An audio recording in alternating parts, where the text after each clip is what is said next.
निवेदन करूं उनसे पहला हमारे बीच में विष्णु जी महाराज हमारे बीच में है। पूज्य स्वामी जी महाराज री सत्संग में लंबे समय तक आप सत्संग रो लाभ लियो है, बड़ी सुंदर सत्संग भी करावे।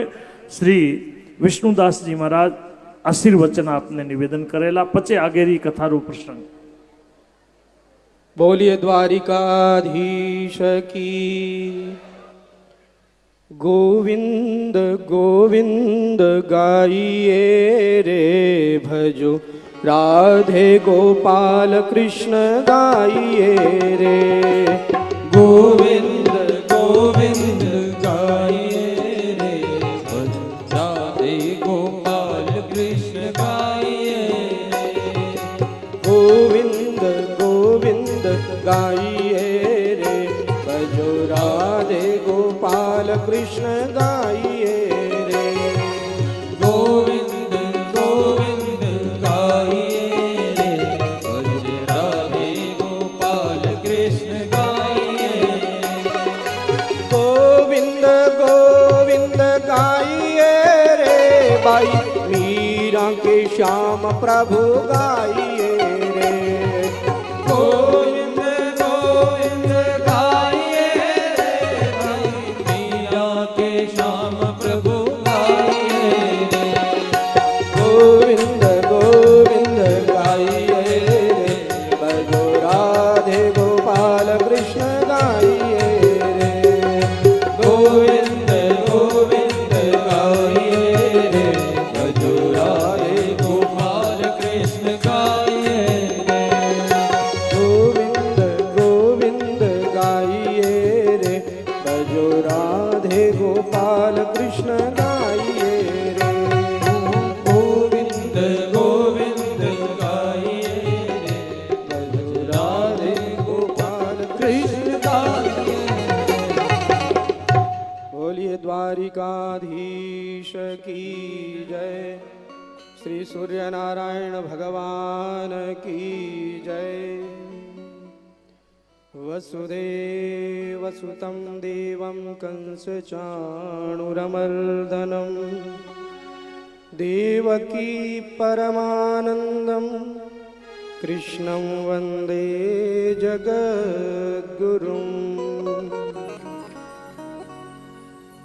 अनंत कोटि ब्रह्मांड नायक सच्चिदानंद घन स्वरूप परब्रह्म परमात्मा के श्री चरण कमलों में तथा भगवान का वांग्मय विग्रह श्रीमद् भागवत महापुराण के श्री चरण कमलों में सादर कोटिशः नमन। व्यासपीठ पर विराजमान परमहंस महंत श्री राम प्रसाद जी महाराज के श्री चरण कमलों में सादर कोटिशः नमन। मंच पर विराजमान सभी संत चरणों में सादर कोटिशः नमन। उपस्थित सभी श्रद्धालु भक्तगण एवं श्रद्धामयी प्रेममयी मातृशक्ति का हार्दिक अभिनंदन।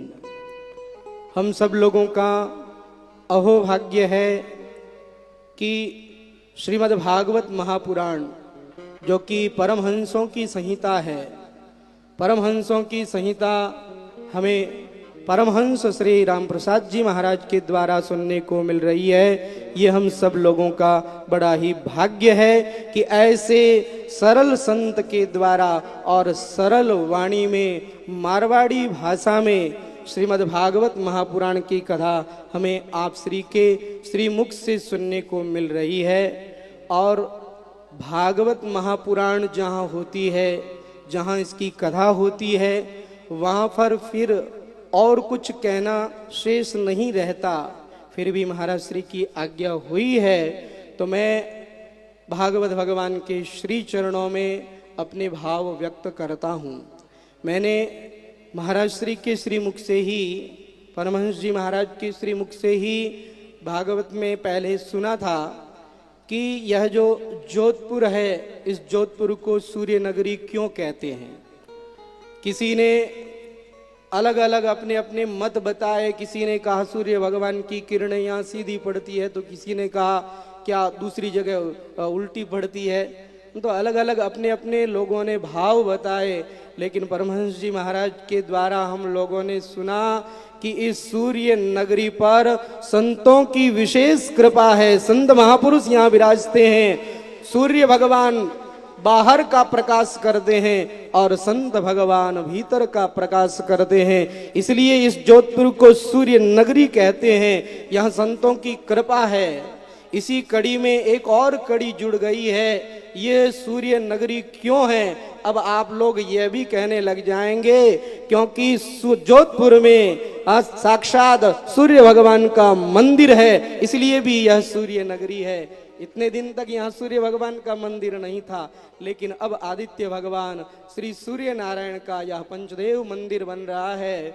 बड़ा ही अहोभाग्य है हम लोगों का कि ऐसे नव निर्माण मंदिर के उपलक्ष्य में हम सब लोग श्रीमद् भागवत महापुराण की कथा का यहाँ श्रवण कर रहे हैं। श्री राम प्रसाद जी महाराज की मुझ पर शुरू से कृपा रही है। मैं छोटा सा बालक था, तभी से श्री राम प्रसाद जी महाराज की कृपा को, स्नेह को प्राप्त कर रहा हूँ और आगे भी ऐसी ही आशा करता हूँ कि महाराज श्री ऐसी कृपा मुझ बालक पर हमेशा बनाए रखें।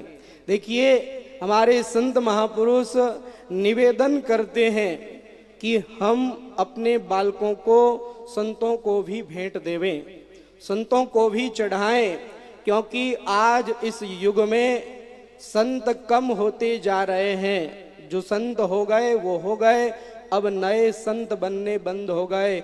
अब देखिए, संत महापुरुष कोई ऊपर से नहीं पढ़ते हैं, आप ही के घरों से आते हैं। माताएं बहनें ही संतों को, अपने बालकों को भेंट करती है। तो संत महापुरुष निवेदन करते हैं कि आप अपने घरों में से एक एक बालक संतों को देवें, ताकि संतों की ये परंपरा भी ऐसी ही बनी रहे। अब जब संतों को देने के लिए कहते हैं तो उस समय में हमारी माताएं बहनें कहती है, नहीं नहीं, मैं पाल पोषण बड़ो करियो, इतो कष्ट भोगियो और मैं यूं किया संतान ने दे देवा। और कई कई माताओं बहना तो कहवे कि ए संत तो निर्मोही है, जने तो ए आप रे माँ बाप ने छोड़न संत बन गया, तो ए मारे बेटा रो किया लाड राखी। देखो, मैं आपको प्रत्यक्ष प्रमाण बताता हूँ, मैं आपके सामने बैठा हूँ। मैं परम श्रद्धेय स्वामी श्री राम सुखदास जी महाराज की सत्संग में पूज्य पिताजी के साथ में आया, और जब मैंने अपने गुरु महाराज के पास में बैठ करके और गुरु महाराज का स्नेह प्राप्त किया, तो मेरे मन में आया कि मैं भी इन गुरु महाराज का शिष्य बनूं, मैं भी संत बनूं। क्यों मन में आया? क्योंकि मुझे अपने गुरु महाराज से माता पिता का स्नेह प्राप्त हुआ।